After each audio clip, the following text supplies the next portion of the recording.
Murakoze cyane ndongeye ndabakiriye cyane kuri channel yacu kugira ngo twigane byinshi cyane. Hanyuma noneho uyu munsi turi bwige ku gihe bita future simple, aho turi buze gusobanukirwa imikorere yayo n'uburyo twitega ibintu bizaba ahazaza.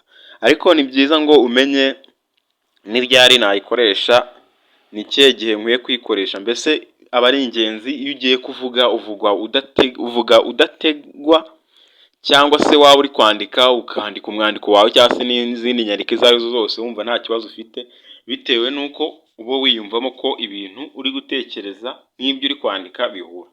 Hanyuma rero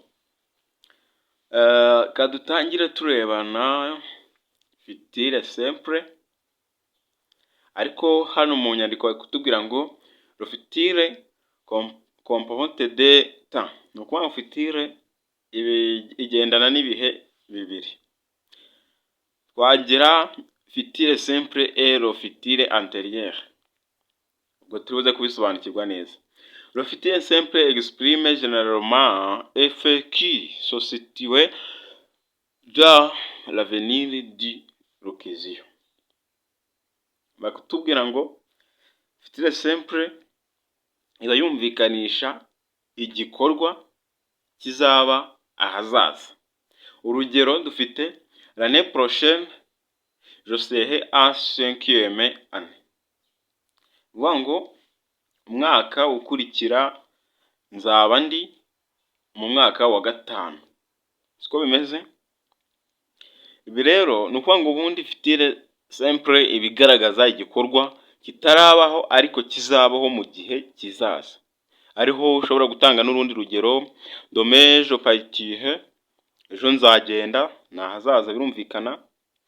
Hanyuma katurebe indi ngingo ya kabiri, le futur simple il peut être employé pour exprimer un ordre ou conseil. Ibi nabyo bibaho, ishobora gukoreshwa igamije gutanga itegeko cyangwa se inama. Urugero dufite, pour réussir tu apprendras tes leçons, kugira ngo utsinde cyangwa se kubwo gutsinda ugomba gukora iki? Uziga amasomo yawe.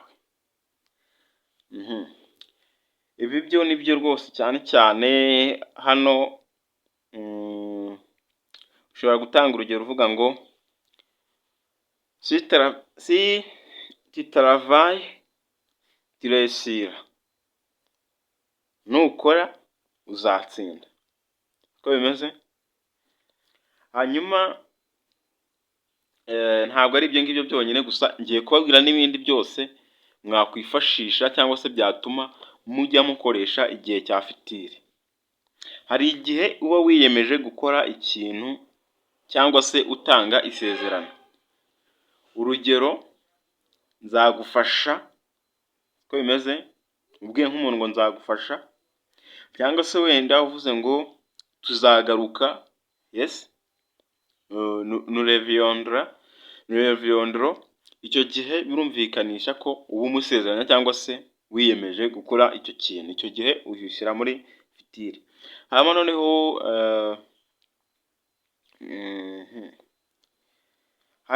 usibye no mu itegeko gusa, ushobora no kugaragaza inshingano, cyane cyane wenda za zindi ziba zishingwa babandi bubahiriza amabwiriza n'amategeko, ati wenda uzakora umukoro wawe, cyangwa se wenda bazahagere saa moya, n'ibintu nk'ibyo nyine. Ishobora nanone gukoreshwa hari ugukekeranya ukuri. Urugero, il sera malade, ashobora kuba arwaye, utabizi neza ariko ubikekeranya. Ushobora no gutanga urundi rugero, elle aura oublié son cahier, ashobora kuba yibagiwe ikayi. Sibyo? Hanyuma noneho nanone ishobora gukoreshwa mu kugaragaza ukuri rusange mu gihe kizaza. Urugero ushobora kuvuga ngo ikoranabuhanga rizahindura isi, icyo gihe washyira muri fitire. Ushobora no kuvuga ngo abantu bazabaho igihe kirekire. L'homme vivra plus longtemps.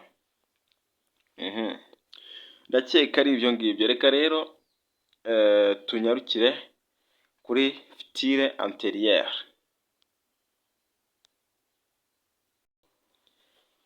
Cyane ko ari igihe kijya kigora abantu, ntabwo babasha kukiyumvisha ukuntu cyabaho kandi kiri ahazaza, ariko ni igihe gikunze gukoreshwa. Nawe iyo ugikoresheje wumva ko uvuze ibintu bizima, cyane cyane ko nko mu kinyarwanda tuba tubivuga. Mbaho urugero rworoshye, iyo uvuze ngo azahagera narangije kurya,